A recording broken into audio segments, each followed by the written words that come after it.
Money FM 89.3. Best of breakfast. The bigger picture, only on Money FM 89.3. Thanks for joining us on Money FM 89.3. So a new study by the Center for Investor Protection at NUS Business School has urged regulators to promote hybrid annual general meetings, or AGMs, for companies listed on the Singapore Exchange. And this recommendation follows findings that AGMs are often clustered together during specific time periods. For example, 88 AGMs were held on a single day on 26th of April 2024. And the latest report is titled Let's Get Physical. And it's by Mak Yuen Teen. He is the Professor of Accounting and Director at the Center for Investor Protection at NUS Business School, NUS. Good morning, Yuen Teen. How are you doing today? Good morning, Ryan. I'm fine. How are you?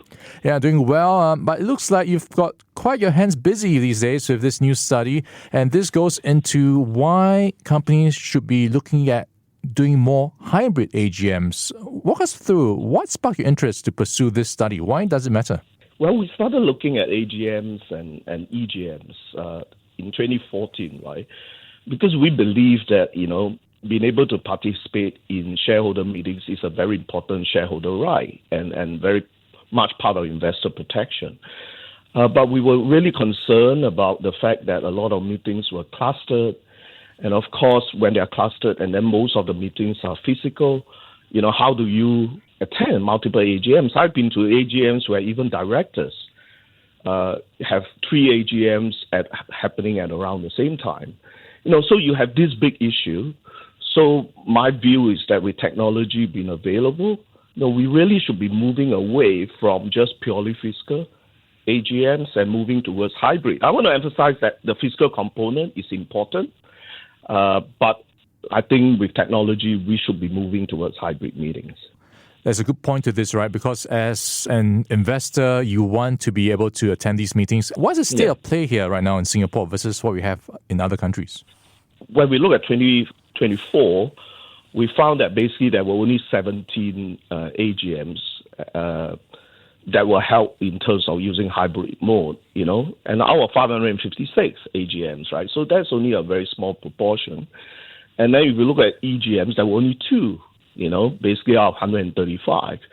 So most decided, because with SGX kind of pushing for physical format, everybody forgot about their experience during COVID, right, where everybody was holding virtual, and technology was used. And suddenly everybody forgot about all that experience and then reverted back to just purely physical. If you compare other markets, right, some markets continue to allow virtual. I think fully virtual is also not ideal because you like to give shareholders one opportunity to go to the meeting physically, to interact with the board, to look the directors in the eye, if you like. I think that's still valuable. But, if you look at other markets, you look at India, right? Indian companies, you basically could, basically it's compulsory to allow kind of electronic voting. And you look at the developed markets, a lot of large companies open their meetings is kind of hybrid, and then you can participate. And actually, some of these international companies, you don't even have to be a shareholder to attend. So the mindset is very different. And so I'm not talking only about developed markets, right? Like, let's say Australia, US, and so on, right, where you have a lot of hybrid meetings that go on, right? But you look at India, as I say, you have, online voting. You look at in China and other markets, you also have kind of electronic voting, right? So why are we kind of not doing the same, right? So it's kind of, I think it's a mindset thing, that we don't want to make it too easy for shareholders to attend meetings, right? Yeah, that's quite a curious thing, right? You imagine after COVID, they've gotten used to this new format. Being able to engage more shareholders, I would imagine, would be a plus. What's holding back companies from doing so? Is it a cost? Is it something else? Often, of course, you talk to companies, a few things they mention, right? One is cost. I've even spoken to large companies and they say, well, what's in it for me? Why should I incur the additional cost, right? Since I anyway, I need to have the fiscal component. I mean, companies that think that way, right, you kind of talk about how much additional cost are you talking about. It's not a huge cost. You go and talk to these service providers who are providing this kind of virtual technology. Yes, there will be some incremental costs. Well, my response is, well, if you're happy to pay your director so much money, if you're happy to pay your management so much money, what's this additional amount, small additional amount to pay to engage with shareholders, right? That's one. The other thing you often mention is data security, right? They worry about data security. But they have to be in the experience, right? And we do so many things online now. You can trade shares online so easily.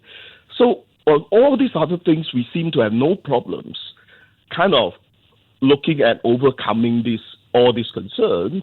But yet when it comes to AGMs, we don't. How does it play out when you look at the type of companies? Are we seeing more tech companies pursue this avenue of hybrid meetings more than others?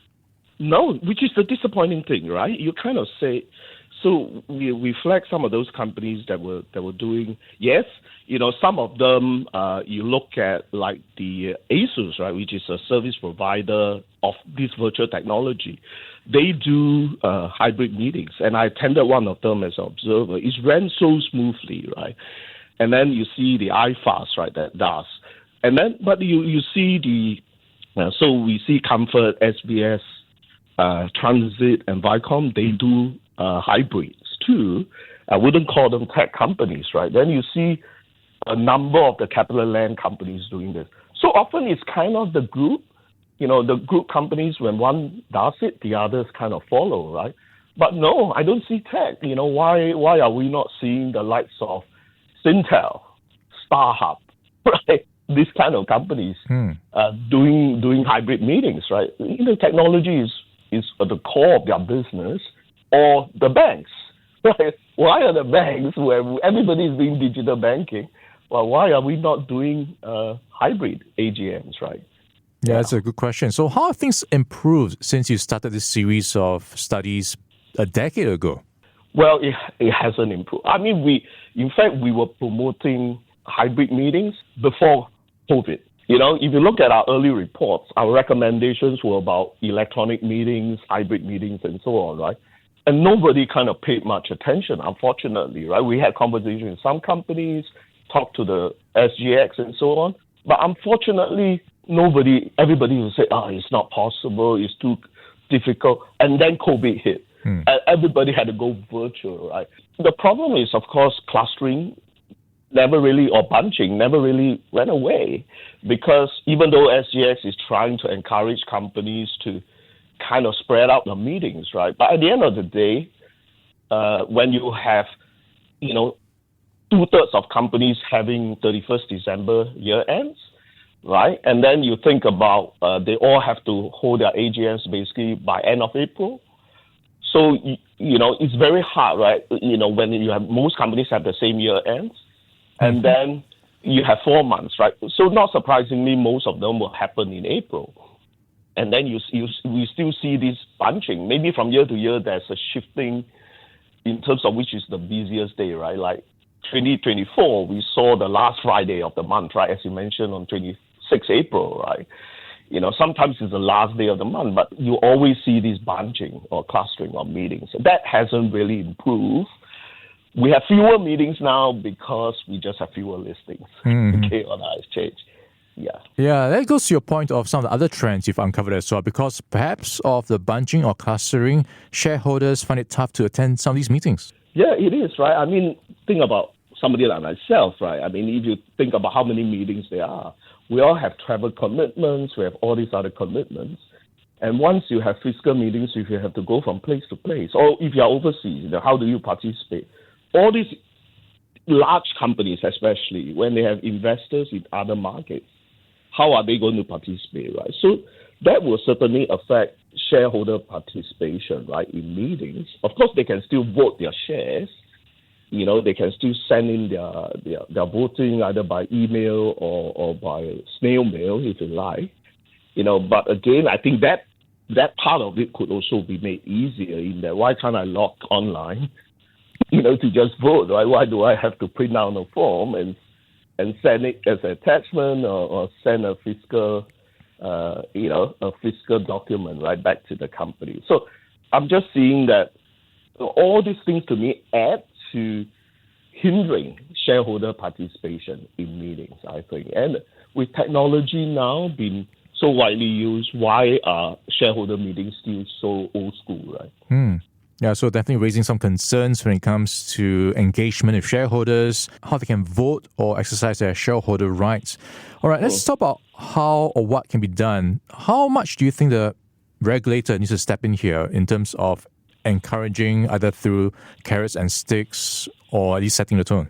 Well, first of all, I think we could look into revising our code of governance, right? We are in the process of about to embark, right, to look at the code again. But if we look at the issue of treating shareholders fairly and equitably, to me, if you have this principle, then we could start with putting a provision in the code to say that hybrid meetings is kind of best practice that companies should adopt. Then you can subjectly to comply or explain. I wouldn't kind of say imposing a stake for companies that don't do it. I wouldn't go so far, but at least the regulators should start with sending a signal, right? My concern at the moment is somehow we have sent the signal that fiscal meeting is the best practice. Because when SGX, virtual meetings were scrapped, right, after the COVID measures were removed, and then SGX came out and kind of said, all meetings should have a fiscal format, right, should be in the fiscal format or something like that. Why don't they say shareholder meetings should be in a hybrid format with a fiscal component, right? I mean, the way you kind of put it, I think makes a difference. And unfortunately, SGX itself, right, last year held its own meeting using just a fiscal format, and I think that's disappointing. So perhaps time to review how things can be improved.